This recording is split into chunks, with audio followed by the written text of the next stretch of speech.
At the restaurant, my daughter-in-law threw my plate on the floor. "Witch! You should have never come." Everyone stared, and my son didn't defend me. On Monday, she received a letter from the lawyer. "I'm glad to have you here. Follow my story until the end and comment the city you're watching from, so I can see how far my story has reached." I can still hear the sound of my plate shattering against the floor. China breaking into pieces, just like my heart.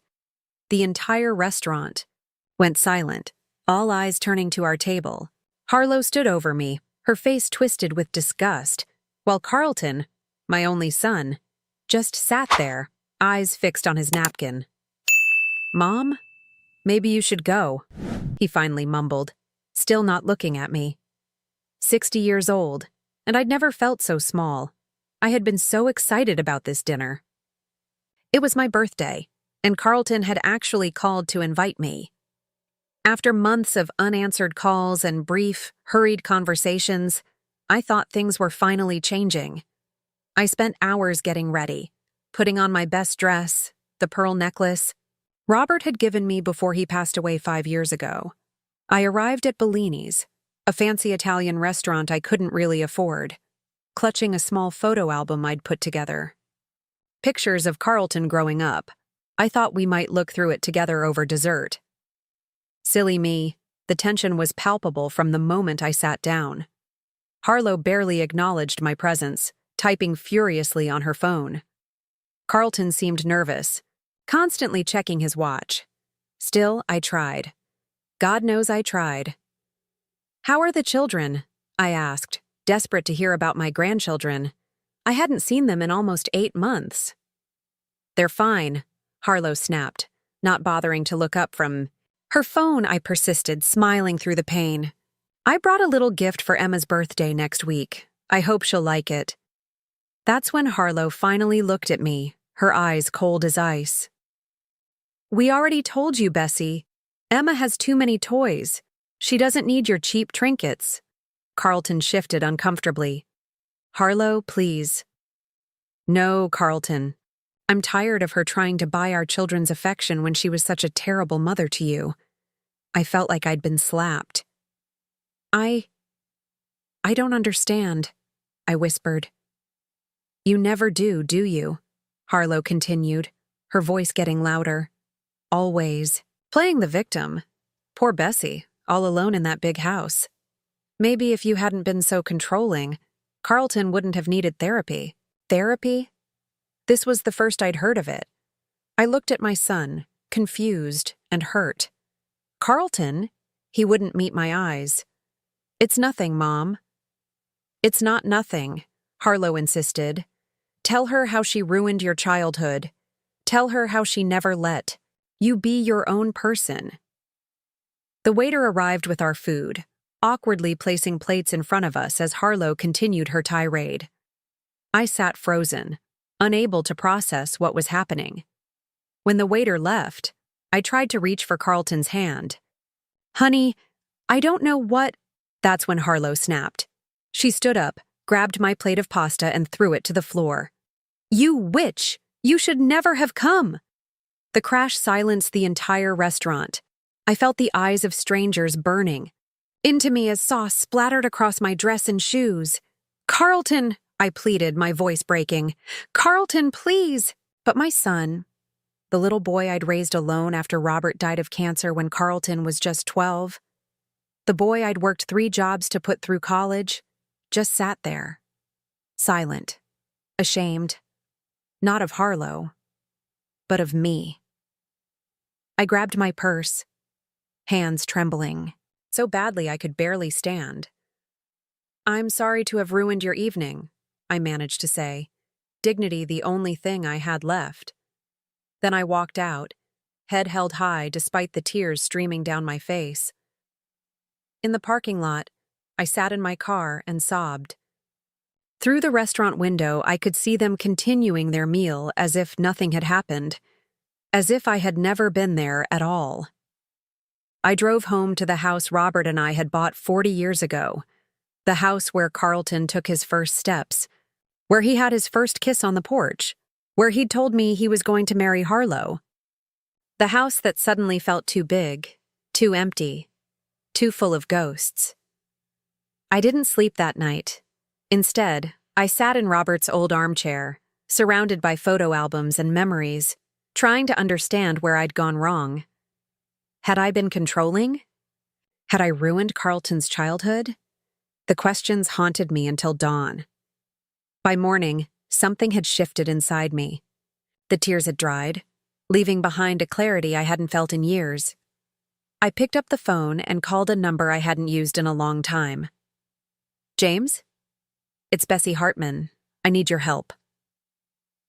On Monday, Harlow received a letter from my lawyer. Her account had been frozen. What my son and his wife didn't know, what I had kept secret for years out of respect for their independence, was about to change everything. 3 days after the restaurant incident, I sat across from James Wilson in his office. The leather chair felt cool against my back as I watched him review the documents I'd brought. "You're sure about this, Bessie?" James asked, peering at me over his reading glasses. We'd known each other for 40 years, since he was a fresh-faced lawyer and I was a young wife helping my husband build our business. "I've never been more certain of anything," I replied, my voice steadier than it had been in years. James nodded, understanding in his eyes. "It's going to cause quite a stir. You know, I'm counting on it." What Carlton and Harlow didn't know, what I had kept hidden out of some misguided desire to not appear boastful, was that I wasn't just Carlton's aging mother living on a modest pension. That story was a facade I'd maintained for years. The truth was far different. While Robert had been the face of Hartman Construction, I had been its backbone. After his death, instead of selling the company as everyone expected, I took over. Quietly, behind the scenes, I grew the business into one of the most successful construction firms in the state. I lived simply not out of necessity but by choice. The big house I kept mostly because of the memories it held, not because I needed to impress anyone, but the most significant secret? The beautiful colonial home where Carlton and Harlow lived with my grandchildren, the home they believed Carlton had purchased with his successful career as an investment banker, was actually mine. I had bought it 7 years ago when Carlton mentioned wanting to move to that neighborhood, but couldn't quite afford it yet. "Let me help," I'd offered. "No, Mom," he'd said firmly, "we don't need your money." So I'd purchased the house through my company and arranged for them to buy it through a private sale at half its market value. Carlton believed he'd gotten a fantastic deal from a motivated seller. In reality, I still held the deed, and their mortgage payments went into a trust I'd established for my grandchildren's education. It was all perfectly legal, if somewhat deceptive. I had told myself it was what any mother would do, help without wounding pride. Now I wondered if I'd just been enabling the distance between us, allowing them to believe they didn't need me when in fact, they'd been relying on me all along. Thud. "Letter should arrive today," James said, interrupting my thoughts. "Are you prepared for the fallout?" The letter he'd prepared informed Harlow that the credit card she'd been using, a card she believed was linked to a special account Carlton had set up for her, was actually supplemented by me. Every month when she maxed it out on designer clothes and spa treatments, it was my money covering the difference. Carlton didn't know. He assumed his salary covered their lavish lifestyle. It didn't. "I'm prepared," I said, though my heart ached, at what was to come. It's time for some honesty in this family. I left James's office and drove to the small cafe where I often went to think. As I sipped my tea, my phone rang. Carlton's name flashed on the screen. I answered, keeping my voice neutral. "Hello, Carlton." "Mom, what the hell is going on?" His voice was tight with anger. "Harlow just got some letter from a lawyer saying her card has been frozen and that I've been supplementing it for the past 5 years?" I finished for him. "Yes, that's correct." Silence on the other end, then, "What are you talking about?" Carlton, we need to have a conversation about finances, about the truth, about your house. My house? What about my house? I took a deep breath. The house is in my name, Carlton. Always has been. Another long silence. I could almost hear him, processing this information, rearranging what he thought he knew about his life. That's not possible, he finally said. I have the mortgage. I make the payments every month. Yes, you do. To a trust I established. I own the house, Carlton. I've been helping you financially for years, but after what happened at the restaurant, I've decided it's time for some honesty between us. This is crazy, he sputtered. You're making this up because Harlow upset you. Mom, this is exactly the kind of controlling behavior she was talking about. His words stung, but I stayed calm. I'll be at home all afternoon. Come by when you're ready to talk. Bring Harlow if you want. I'll have all the documentation ready. I hung up before he could respond. My hands were shaking, but not from fear, from resolution. For too long, I'd allowed myself to be pushed to the margins of my son's life, watching from a distance as Harlow poisoned him against me. I'd tried to buy their love, or at least their tolerance, with silent financial support and never asking for acknowledgement. No more.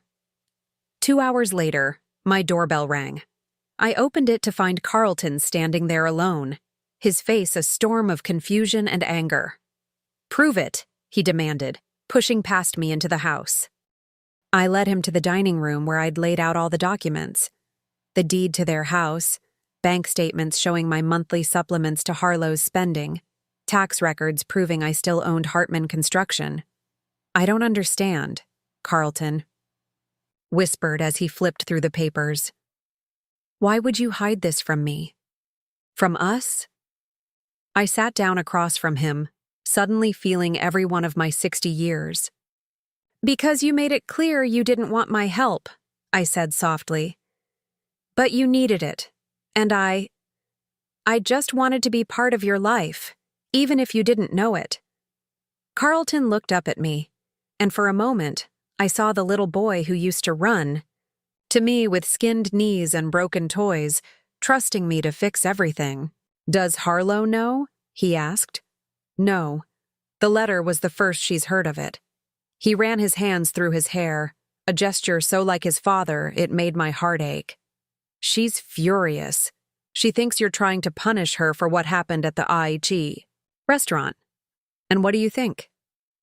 Carlton looked at me, really looked at me, perhaps for the first time in years. I think I don't know my own mother at all. The next morning, a car door slammed outside my house with enough force to rattle the windows. I was in the kitchen, calmly preparing tea, though I knew exactly who had arrived. Mom, Carlton's voice bellowed as he burst through the front door without knocking. We need to talk, now. I took my time adding honey to my tea, steeling myself for what was coming. When I finally entered the living room, Carlton wasn't alone. Harlow stood beside him, her face flushed with anger, designer purse clutched like a weapon. Good morning, I said evenly. Would either of you like some tea? Cut the act, Harlow snapped. What kind of sick game are you playing? I settled into Robert's old armchair, regarding them both with a calmness I didn't entirely feel. No game. Harlow, just truth. Carlton paced the room, agitated. After our conversation yesterday, I'd expected him to look more humbled.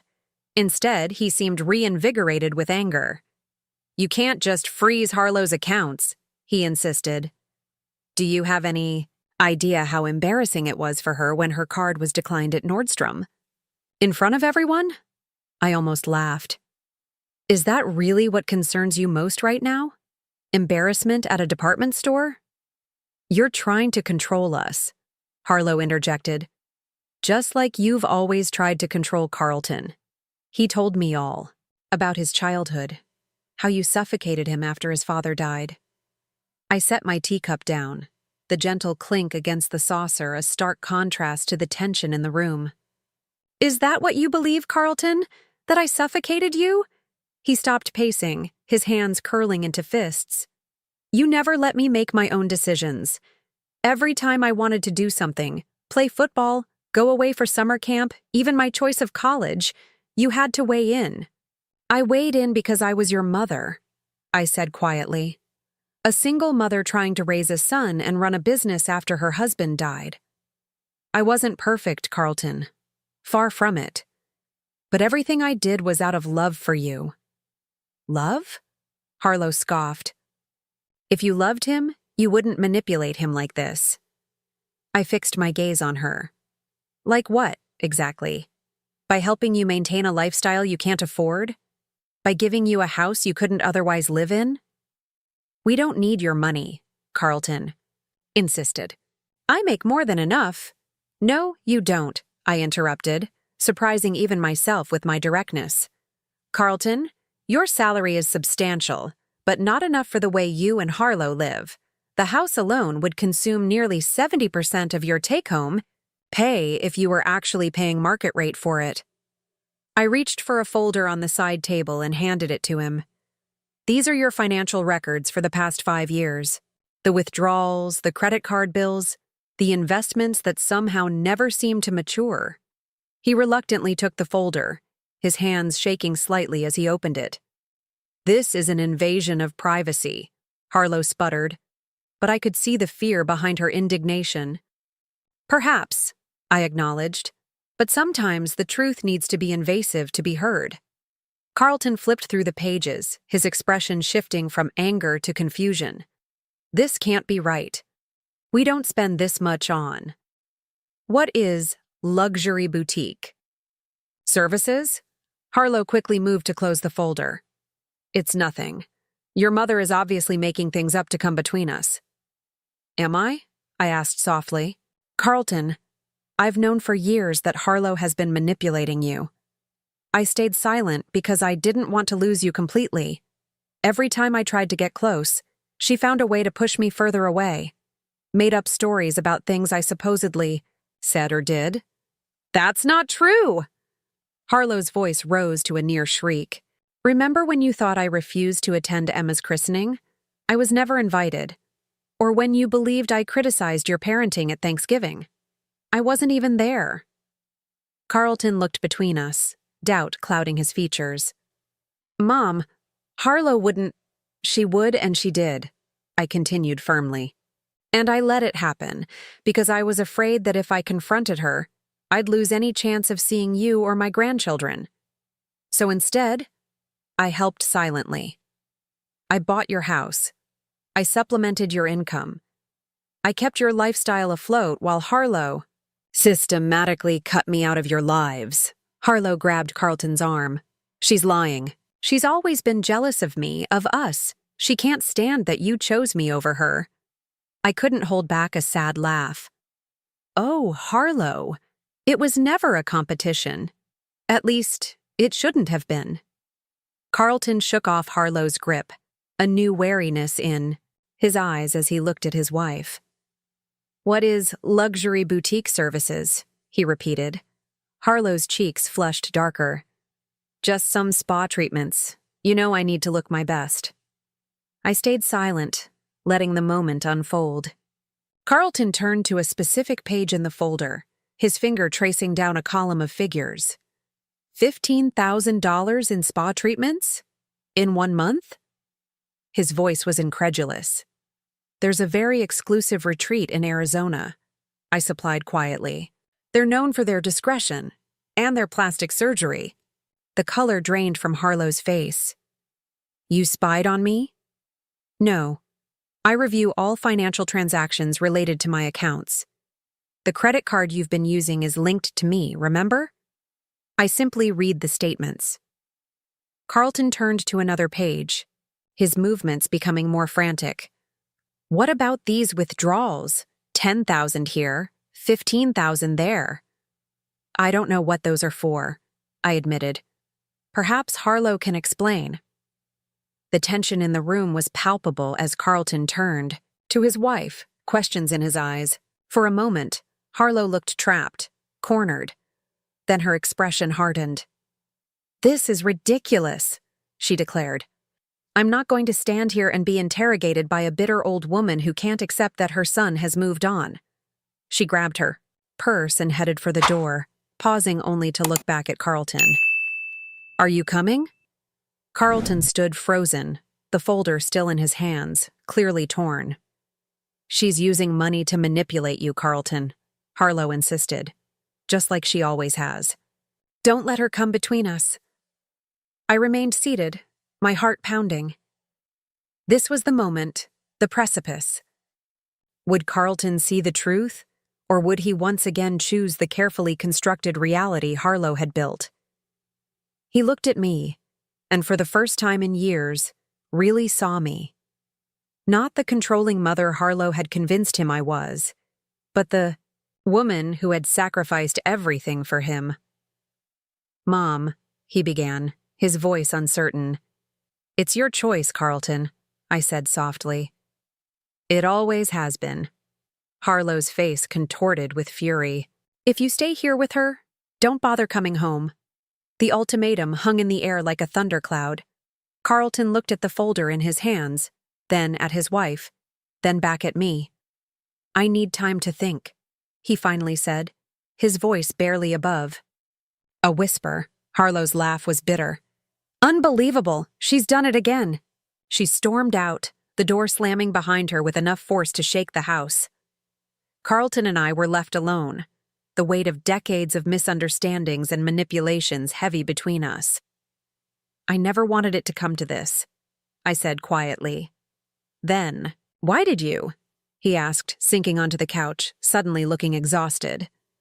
Because sometimes, I replied, love means fighting for the truth, even when it hurts. Carlton didn't stay long after Harlow left. He needed space, he said, time to process everything. I understood. The foundations of his life had just been shaken. He needed to find his footing again. I spent the next few days in a strange limbo, waiting for the other shoe to drop. Would Carlton come back? Would Harlow find a way to spin this, to regain control? I busied myself with work, grateful for the distraction of spreadsheets and client calls. On Thursday afternoon, my doorbell rang. I opened it to find Martha Pierce, my oldest friend. We'd known each other since high school, long before Robert, before Carlton, before life had carved its complicated paths through our hearts. I brought wine, she announced, holding up a bottle of Merlot. You look like you need it. I couldn't help but smile. Martha had never been one for subtlety. That obvious, huh? She followed me into the kitchen, watching as I fetched glasses. Bessie, you've been sending all your calls to voicemail for 3 days. Your yard hasn't been fussed over in a week, and she peered at me closely. You're wearing the same cardigan you had on when I stopped by on Monday.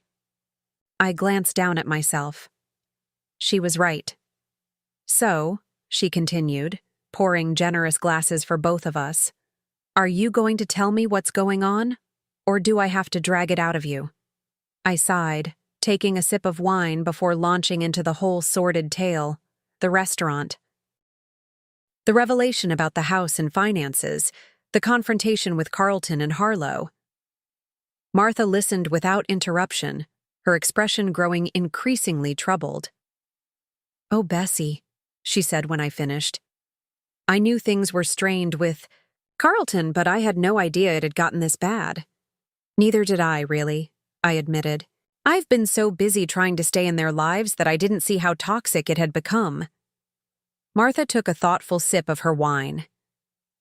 There's something you should know, she said finally. Something I probably should have told you years ago. Stomach tightened. What is it? She set her glass down, choosing her words carefully. About 3 years ago, I saw Harlow at the Lakeside Hotel. She was with a man, not Carlton. I stared at her, uncomprehending at first. You mean? They were very intimate, Martha confirmed. I didn't say anything because I wasn't absolutely certain, and I didn't want to cause problems if there was an innocent explanation. 3 years ago, I repeated slowly. That's when they were having problems. Carlton told me they were seeing a marriage counselor. Martha grimaced. Unless the counselor was a tall man with a goatee who liked to kiss her in hotel lobbies, I don't think that's what was happening. I felt sick, not just at the revelation of Harlow's infidelity, but at the realization that I'd been financing it. Those mysterious withdrawals, the spa retreats. Had I been paying for her to cheat on my son? There's more, Martha said reluctantly. Last year at Maggie Wilson's retirement party, Harlow had too much to drink. She was bragging to some women about how she had this perfect setup, a husband who didn't question her spending, and a mother-in-law who unwittingly bankrolled her lifestyle. She knew? I whispered, horrified. All this time she knew I was supplementing their income? Martha nodded. From what she said, she figured it out years ago. She thought it was hilarious, her words, not mine, that you were trying to be so secretive about it. I felt as if I'd been punched. All this time I thought I was helping Carlton, protecting his pride while ensuring he and his family had the life they wanted. Instead, I'd been played for a fool by Harlow, manipulated just as thoroughly as my son had been. I need to tell Carlton, I said, reaching for my phone. Martha gently laid her hand over mine. Are you sure that's wise? He's already dealing with so much. I hesitated. He deserves to know the truth. All of it. Yes, but timing matters, Bessie. He's just had his world turned upside down. Maybe give him a little time to adjust before adding to it. She was right, of course. But before I could respond, my phone rang. Carlton's name flashed on the screen.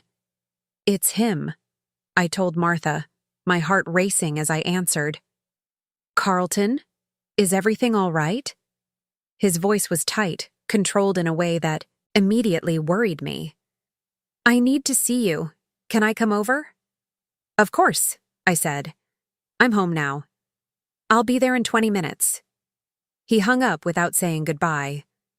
Martha stood, gathering her purse. I should go.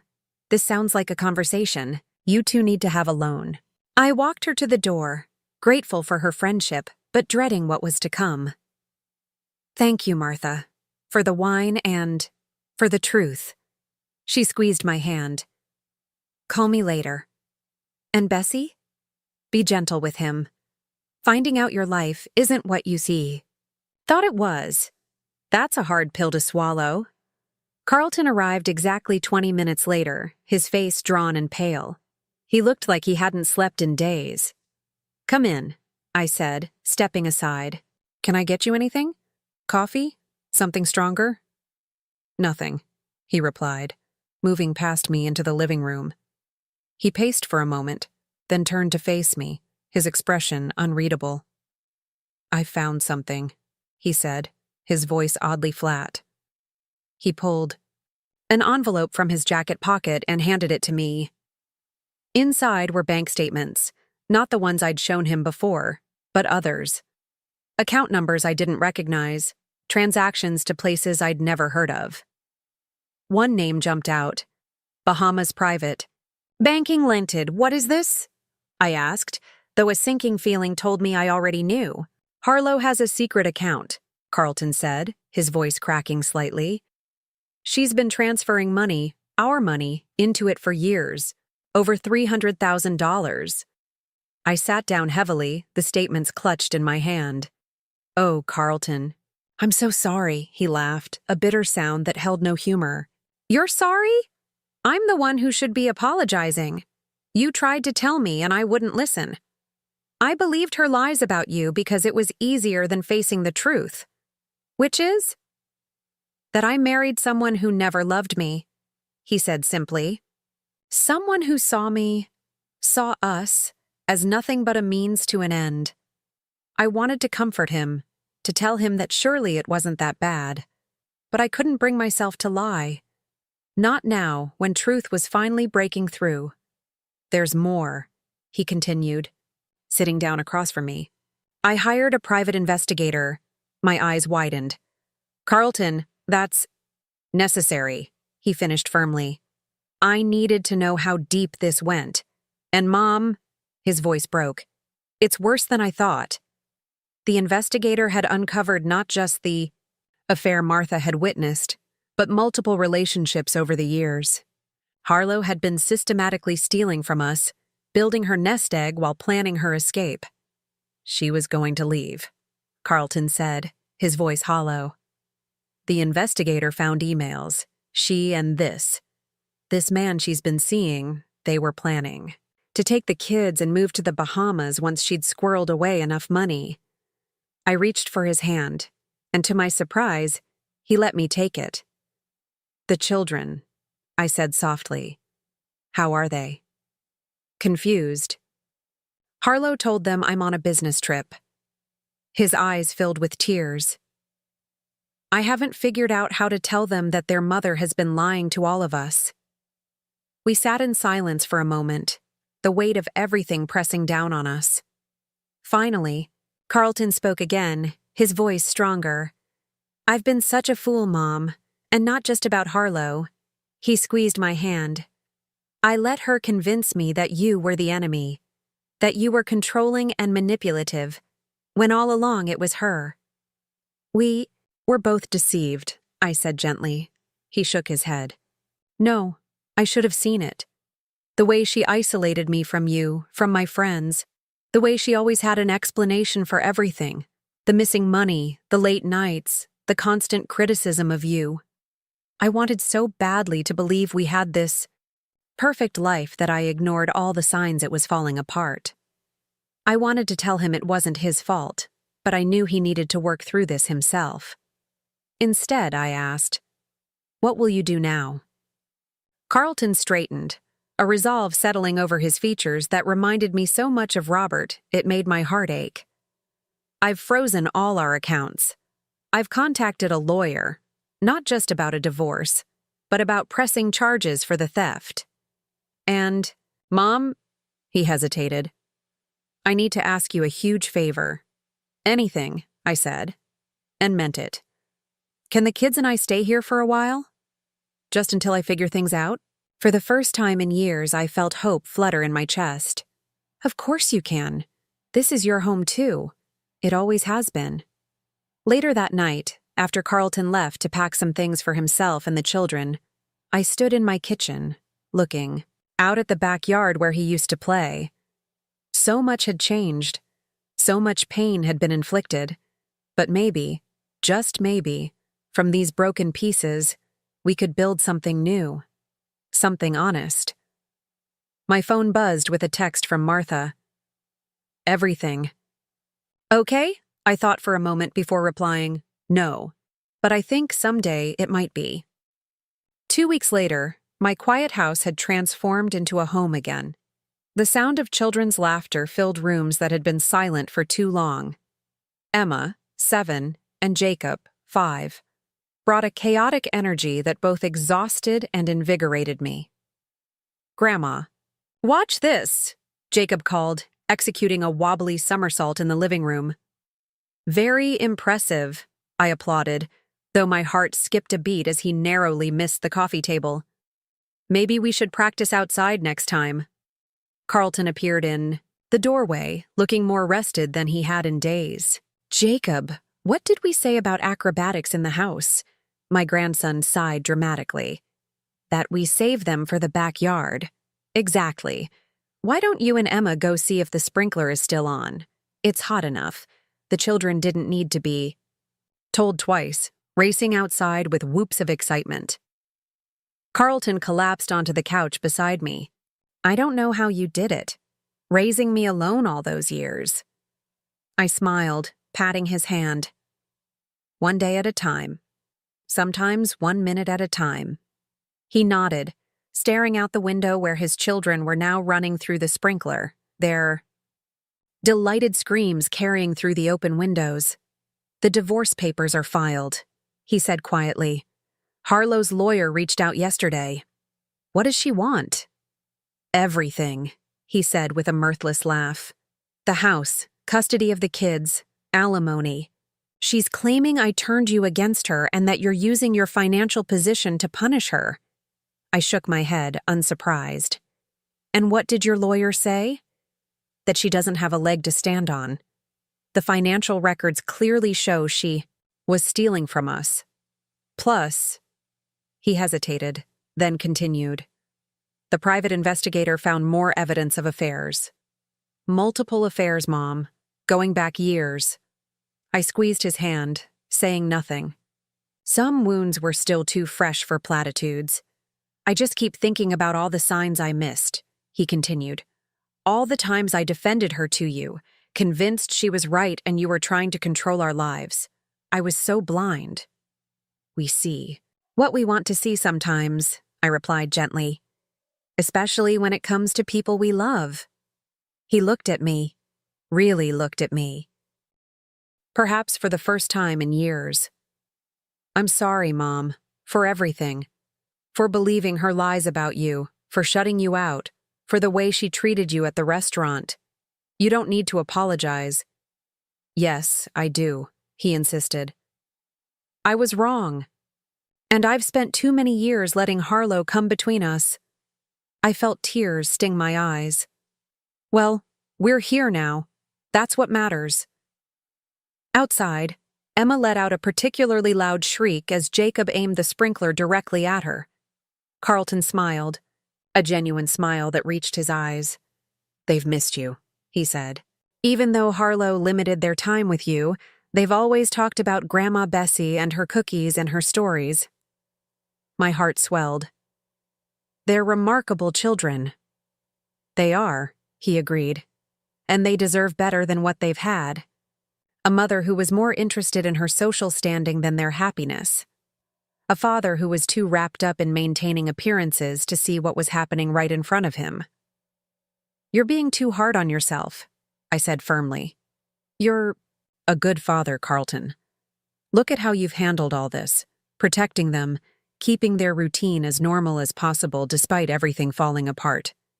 He shrugged, uncomfortable with the praise. I'm trying. It's just a lot. One day at a time, I reminded him. The next morning, while Carlton took the children to their summer day camp, I made a decision. It was time to stop hiding, time to reclaim my own life. I started with a call to James. I want to go public with my role at Hartman Construction, I told him. No more hiding behind Robert's legacy or male executives. It's time people knew who's really been running things all these years. James didn't sound surprised. About time, if you ask me. The board will support you. They know you're the reason the company has thrived. Next, I called Martha. I'm having a dinner party on Saturday, I announced. Nothing fancy, just a few friends. It's been too long since I entertained. Bessie Hartman, social butterfly, Martha teased. What brought this on? Life's too short to spend it alone, waiting for permission to live, I replied. Will you come? Wild horses couldn't keep me away. By Saturday, my dining room table was set for 8. Martha and her husband, my old friend David, who'd recently been widowed, James and his wife, Carlton, and me. The children were having a supervised play date with friends, giving Carlton a much-needed evening among adults. It felt strange at first, hosting again after so many years of quiet solitude.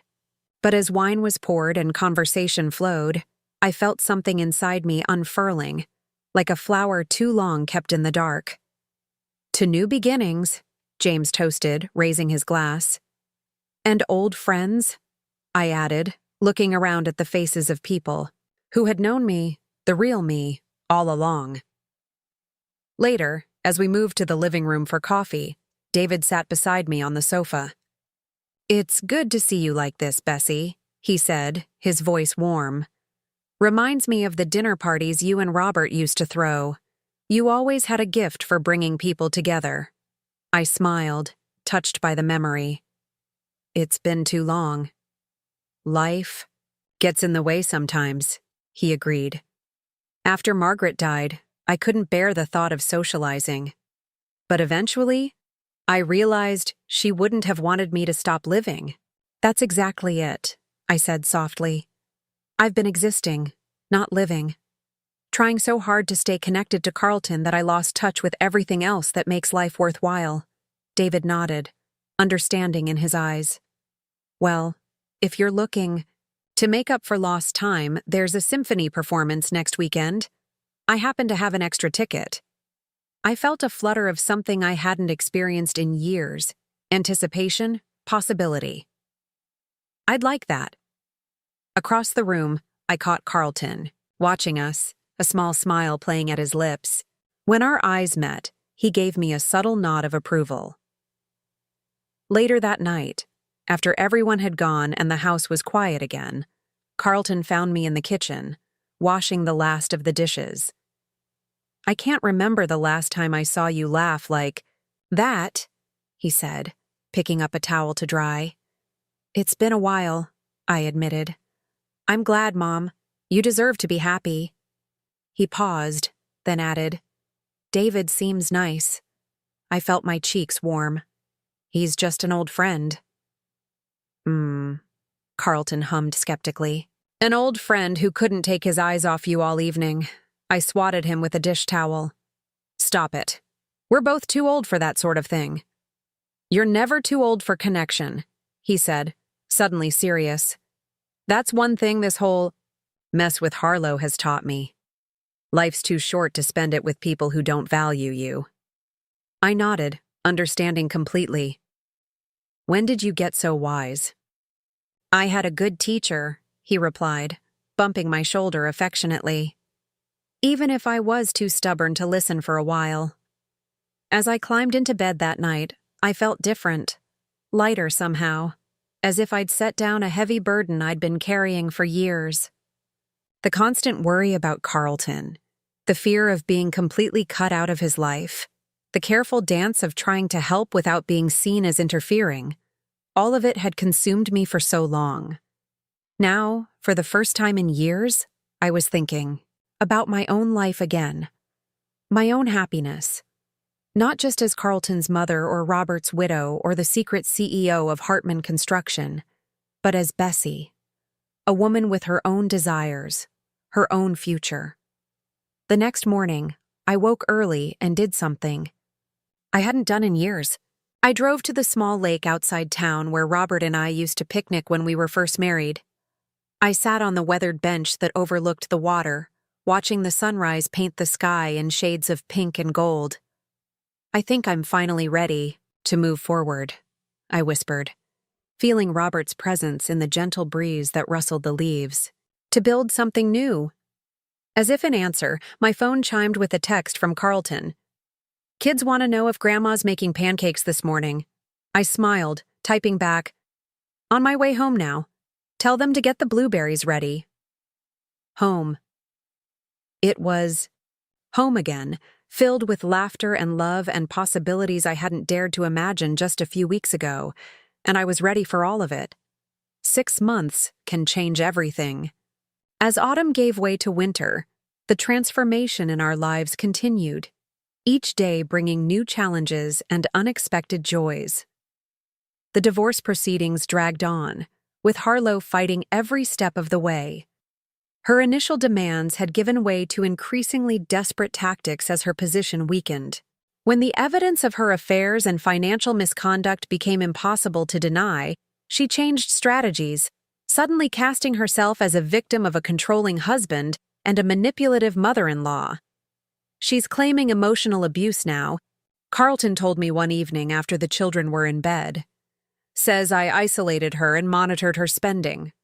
I shook my head, marveling at her audacity. "Does she really think that will work?" "Her lawyer advised against it," he replied, rubbing his temples. "But Harlow's never been good at taking advice. She's convinced she can still win this." Despite the ongoing legal battle, life in our home had settled into a comfortable rhythm. Carlton had taken a leave of absence from his job to focus on the children and himself, working part-time from home as a consultant. I had officially stepped into the role of CEO at Hartman Construction, no longer hiding behind proxies and figuring heads. The announcement had caused quite a stir in the business community. "Widow revealed as secret CEO, How Bessie Hartman built an empire while staying in the shadows," read one particularly dramatic headline. "You're famous, Grandma," Emma had declared, proudly showing me a newspaper article one of her friends had brought to school. My teacher says you're an inspiration. The house I had once thought too big, too empty, was now filled with life. Jacob's toys cluttered the living room. Emma's artwork adorned the refrigerator. Carlton's laptop and papers spread across the dining table each evening. And I found myself at the center of it all, no longer relegated to the edges of my son's life, but an integral part of it. On a crisp December morning, as snow dusted the ground outside, I stood in my kitchen preparing breakfast when Carlton entered. A strange expression on his face. "Everything okay?" I asked, flipping a pancake. He held up an envelope. "It just came by courier. It's from Harlow's lawyer." I set down the spatula, my heart rate quickening. "What does it say?" "I haven't opened it yet." He took a deep breath, then tore open the envelope and scanned the contents. Slowly, a look of disbelief spread across his face. "She's dropping the custody fight," he said, his voice barely above a whisper. "She's agreed to supervised visitation only, twice a month." I stared at him, stunned. Why would she give up now, after fighting so hard? Because of this. He handed me another paper from the envelope, a grainy photograph of Harlow with a man I didn't recognize, boarding a plane. "She's been living with him in Miami for the past month, according to the investigator. She missed her last 3 scheduled court appearances because she wasn't even in the state." I sat down heavily, processing this information. "She's abandoned her own children?"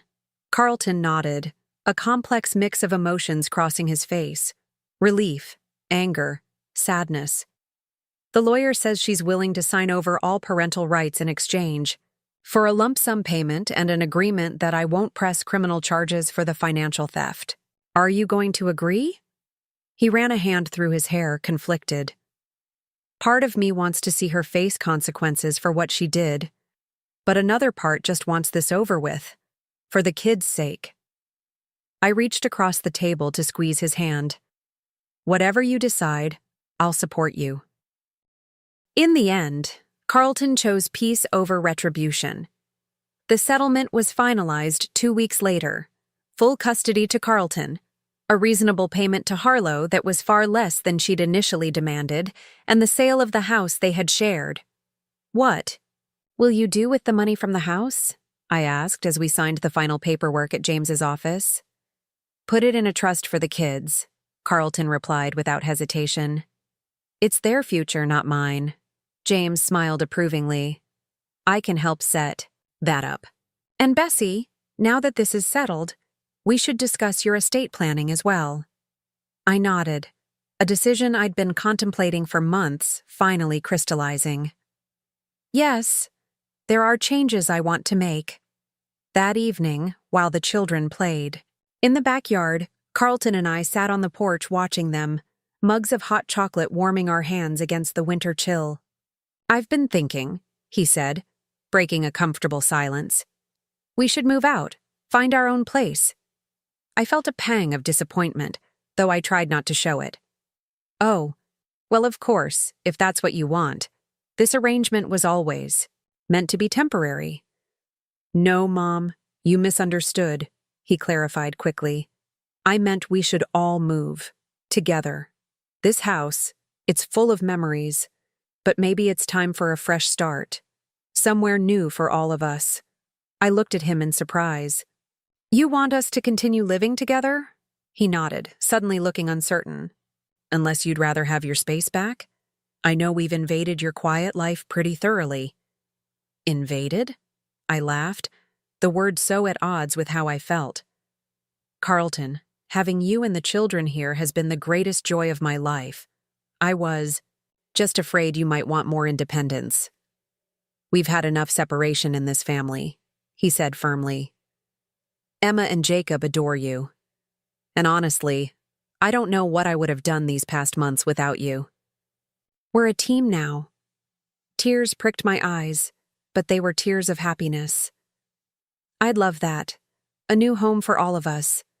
We found the perfect place 2 weeks later, a spacious house with a large yard, close enough to the children's school and my office, with a separate wing that gave me my own space while keeping me connected to the family.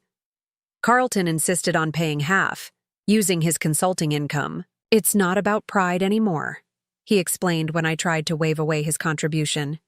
"It's about partnership. We're building this new life together, Mom. Equal partners."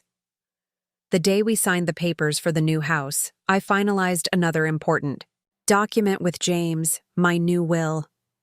Unlike the division Harlow had expected, where my assets would go to her and Carlton with nothing for me, this will reflected our new reality. My estate would be divided equally between Carlton and my grandchildren, with provisions for their education and future. Moving day arrived in early spring. As I stood in the empty living room of the house Robert and I had shared for 40 years, memories washed over me. Carlton taking his first steps across this very floor, Robert's laugh echoing from the kitchen, years of Christmas mornings and birthday celebrations, quiet evenings alone after they were both gone from my life. "Ready, Mom?" Carlton asked from the doorway, Emma and Jacob peering around him curiously. I took a deep breath and nodded. "Ready." Our new home welcomed us with bright open spaces and possibilities. We spent that first weekend unpacking and arranging, making the house our own. David came by with a housewarming gift, a beautiful wind chime for the back porch, and stayed for dinner, his easy conversation and warm laughter fitting seamlessly into our family circle. That night, after the children were asleep and Carlton had retired to his room, I sat alone on the new back porch, listening to the gentle sound of David's wind chime in the spring breeze. The stars above seemed especially bright, as if celebrating with us. My phone buzzed with a text. "Martha, how's the new place?" I smiled, typing back, "It feels like home already." Her response came quickly. "Of course it does. Home isn't a place. It's the people you share it with." She was right, of course. For years, I had clung to the past, to the physical reminders of what my family had been. I had tried to buy my way into Carlton's life, silently supporting him financially while accepting emotional scraps in return. But real connection couldn't be purchased. Real family couldn't be maintained through secret bank transfers and silent sacrifices. It required honesty, vulnerability, and the courage to speak difficult truths. The path to where we were now had been painful. There had been moments of heartbreak so acute I thought I might not recover. But through it all, something stronger had emerged, a relationship with my son based on mutual respect and genuine understanding, not obligation or manipulation. And beyond that, I had reclaimed myself. No longer just someone's mother or widow, but a woman with her own identity, her own strength, her own future stretching out before her. The house Harlow had coveted so desperately was sold. The control she had wielded over our family was broken. The secrets that had kept us isolated from each other were exposed to light and air, allowing healing to finally begin. I looked up at the stars once more, feeling a profound sense of peace settle over me. The fortune I had hidden for so long was now being used openly to build something far more valuable than any material possession, a family bound by love and truth, not secrets and obligation. In the end, what Harlow had failed to understand was that the true wealth was never in the house or the bank accounts. It was in the connections we built, the trust we earned, the love we shared. And that was something no one could ever take away from us again. Now I'm curious about you who listened to my story. What would you do if you were in my place? Have you ever been through something similar? Comment below. And meanwhile, I'm leaving on the final screen 2 other stories that are channel favorites, and they will definitely surprise you. Thank you for watching until here.